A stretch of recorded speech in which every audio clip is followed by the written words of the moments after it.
High friends welcome back to my channel Kolkata blogger Ovis.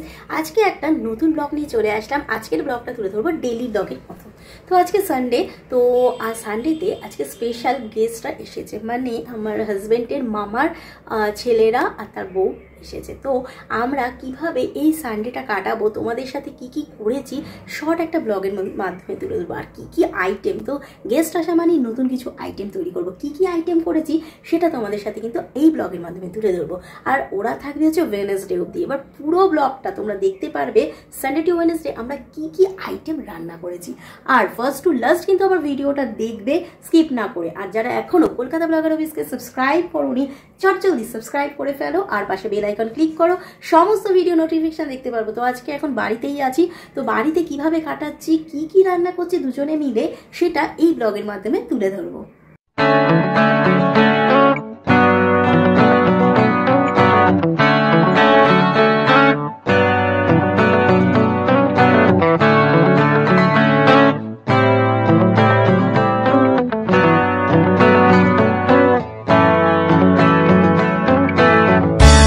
First day মানে Sunday আমি নিয়ে নিয়েছিলাম ক্যাপসিকাম, গাজর আর বিনস। তো কুচি কুচি করে চপিং বোর্ডে কেটে নিয়েছিলাম ক্যাপসিকাম, আর তার সাথে দেখতে পাচ্ছ গাজর আর বিনসগুলো সবটাই কিন্তু আমি কেটেছিলাম। তো কাটার পর নিয়ে নিয়েছিলাম পনিরটা ছোটো ছোটো করে কেটেছি। আর আলু ভাজার জন্য আলু ফ্রাই, মাংসের জন্য আলু কেটে নিয়েছিলাম, পুরোটাই ম্যারিনেট করে রেখেছিলাম। আর তার সাথে গরম গরম বেগুনি করব বলে মিক্সারটা রেডি করে নিয়েছিলাম। তো মিক্সার রেডি করার পরে তোমাদের সাথে একটু শেয়ার করে দিই। এখানে নিয়ে নিয়েছিলাম পনির, আর মাংসের জন্য আলু, পেঁয়াজ আর যা যা লাগে উপকরণ নিয়েছিলাম। আর এই চিকেনটা তৈরি করেছিলাম তিলেশ্বরী চিকেন। আর তার সাথে তৈরি করেছিলাম চাটনি, আর এখানে কাজু কিশমিশ, তার সাথে নিয়ে নিয়েছিলাম খেজুর। তো চাটনি তৈরি করতে করতে অ্যাড করে দিয়েছিলাম কাজু বাদাম, কিশমিশ আর চিনি পরিমাণ মতো নিয়ে নিয়েছিলাম। তার সাথে খেজুর দিয়েছিলাম, আমসত্ত্ব দিয়েছিলাম আর অল্প পরিমাণে কিশমিশ কাজু দিয়ে ভালো করে এটা নামিয়ে নিয়েছিলাম। তাই এই পুরো চাটনিটা তৈরি করা হয়ে গেল। প্রায় চাটনিটা তৈরি করতে করতে তোমাদের সাথে একটা ব্লগ করে নিলাম। প্রথম দিনটা ভালোই কাটলো। সকালবেলা ঘুম থেকে উঠলাম, এটা সোমবার, তো সকাল সকাল একদম সবার জন্য লিকার চা বিস্কুট দিয়ে তৈরি করে নিয়েছিলাম। আর তার সাথে সাথে গরম গরম লুচি, ঘুগনি আর দুটো মিল্ককেক দিয়ে দিয়েছিলাম। তারপরে চলে আসলাম আবার রান্নাঘরে। তো একাই মাংসটা রান্না করলাম, মানে তিলেশ্বরী চিকেন, আর তার সাথে পনিরগুলো ফ্রাই করে নিলাম। ফ্রাইড রাইসের জন্য কেটে নিয়েছিলাম স্যালাড, গাজর, পেঁয়াজ আর টমেটো আর লঙ্কা, মানে গ্রিন স্যালাড। তারপরে আলু ভাজা গোল গোল করে কেটে ফ্রাই করে নিয়েছিলাম। তার সাথে আবার চিকেনটা তৈরি প্রায় হয়ে এসেছে। তৈরি হয়ে গেল তিলেশ্বরী চিকেন। তার সাথে তৈরি করেছিলাম ইন্ডিয়ান ফ্রাইড রাইস। একদম এর মধ্যে বিনস, গাজর, ক্যাপসিকাম আর পনির দিয়ে এই ফ্রাইড রাইসটা তৈরি করেছিলাম। তারপরে সুন্দর করে প্লেটে আমি ডেকোরেশন করেছিলাম সবার জন্য।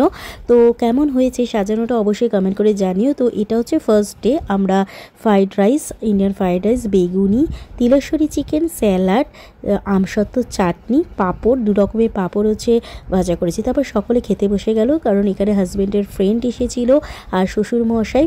তো প্রথমে হচ্ছে খেয়ে নিল ফার্স্ট ব্যাচে, তারপর সেকেন্ড ব্যাচে তো আমরা বসেছিলাম। চলো তোমাদের সাথে একটু শেয়ার করে দিই।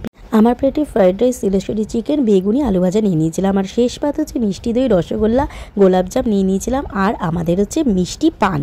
তারপর আমার হাজব্যান্ড বসে গেল খেতে, আর এটা আমার তো যাও খেতে বসে গেল। দুজনে মিলে হচ্ছে সেকেন্ড ব্যাচে খেয়ে নিল। তো খুবই মজা হলো। এইভাবে ফার্স্ট ডেটা কাটিয়ে দিলাম। সেকেন্ড ডেতেই সকালবেলা ঘুম থেকে উঠে ব্রেকফাস্ট বানিয়ে ফেললাম ডিম টোস্ট, তার সাথে সস। তারপর লাঞ্চের জন্য রুই মাছ সজনে ডাঁটা দিয়ে একদম ঝোল করেছিলাম, অসাধারণ ধনেপাতা স্প্রেড করে দেওয়া হয়েছিল। তার সাথে পটল চিংড়ি, তো এটা আমার জায়ের খুব ফেভারিট, তাই তৈরি করেছিলাম। আর করেছিলাম এগ কারি। আর তার সাথে আমরা তৈরি করেছিলাম হচ্ছে আলু ভাজা, একদম ঝুরি আলু ভাজা। তো এইভাবে সেকেন্ড ডেটাও কেটে গেল। তারপর আমি নিয়ে এসেছিলাম আমার মায়ের বাড়িতে। সেখানে এসে মোমো, বেবিকর্ন, তার সাথে হচ্ছে চিকেন স্যুপ, আর তার সাথে মায়ের হাতে তৈরি ঘুগনি দেওয়া হয়েছিল। মানডেটা কেটে গেল। এবার আসলে টুইসডে। চলো দেখা যাক কি কি করছিলাম আমরা টুইসডে। সবাই বিজি আছে, মটন তৈরি হবে রাত্রিবেলা, তার জন্য। তো এখন কাটা হচ্ছে, চলছে আদা পেঁয়াজ যা যা লাগে ইনগ্রিডিয়েন্টস, সেগুলোর এখন সরঞ্জাম চলছে কাটা। সো ফুল ব্লগটা দেখতে পারবে কি কি করেছি এই 3 দিন ধরে।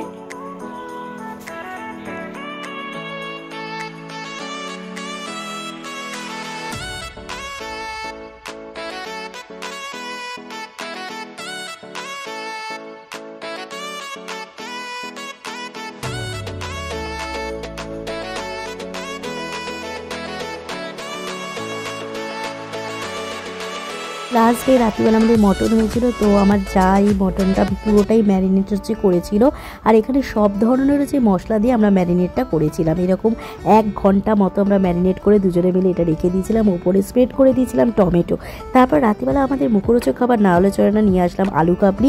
তারপর দুজনে মিলে মটন রান্না করতে ব্যস্ত হয়ে গেলাম।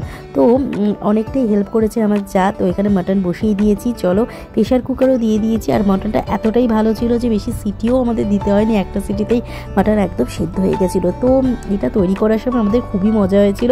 তো দুজনে মিলে মটনটা কিন্তু দারুণ তৈরি করলাম। আর এটা আমরা তৈরি করেছিলাম মঙ্গলবার ঠিক রাত্রিবেলা, কারণ লাস্ট ডে বুধবার হচ্ছে সকালে চলে যাবে, মনটা খারাপ। তো খুবই মজা করলাম রোববার থেকে একদম মঙ্গলবার অবধি, কারণ বুধবার সকালেই চলে গেছিলো। তো মাটন গরম গরম তৈরি হয়ে গেছিলো, আর আমরা কেউই লোভ সামলাতে পারছিলাম না। দেখতে পাচ্ছ বড় বড় আলু হচ্ছে দিয়ে দিয়েছিলাম আর সেদ্ধ। মাটন হচ্ছে আমাদের সবার ফেভারিট। তারপর মাটনের সাথে স্যালাড ছাড়া হচ্ছে অসম্পূর্ণ, তাই আমরা গ্রিন স্যালাড লাস্ট ডে কেটে নিয়েছিলাম। আর পুরোটাই যা কেটেছিল, আর ফার্স্ট ডে সেকেন্ড ডে আমি কেটেছিলাম। রেডি আমাদের হচ্ছে মাটন কষা। আর মাটনের সাথে কোনো আইটেমই আমাদের ভালো লাগে না, মাটন কষার সাথে প্লেন আমরা সাদা ভাত আর স্যালাড নিয়ে নিয়েছিলাম। চলো এখানে খেতে বসে গেছে আমার জায়ের বর, শ্বশুরমশাই, শাশুড়ি সবাই বসে গেছে। আর হাজব্যান্ডটা দেখতে পাচ্ছ দূরে বসেছে আমাদের সবাই মিলে। তো আমি পরিবেশন করেছিলাম। লাস্ট পাত হচ্ছে আইসক্রিম কোয়ালিটি। তো খুব মজায় কাটলো। সো গাইস, ব্লগটা কেমন লাগলো অবশ্যই লাইকস কমেন্ট করে জানাবে, আর বেশি বেশি করে শেয়ার করো। আরও ধামাকা নতুন নতুন কিরকম তোমাদের ভিডিও পছন্দ করো কমেন্টে জানাবে। আজকের ব্লগটা বাড়িতে বসেই করলাম, কারণ বাড়িতেই ছিলাম। আর কি কি আইটেমগুলো কেমন হয়েছে অবশ্যই কিন্তু জানাবে ব্লগটা দেখে। তো চলো ব্লগটা এখানে এন্ড করলাম। সকলকে হচ্ছে টাটা বাই বাই। সকলে ভালো থেকো, সুস্থ থেকো, আর নেক্সট ব্লগের জন্য অপেক্ষা করো, নতুন কিছু আসতে চলেছে। চলো টাটা।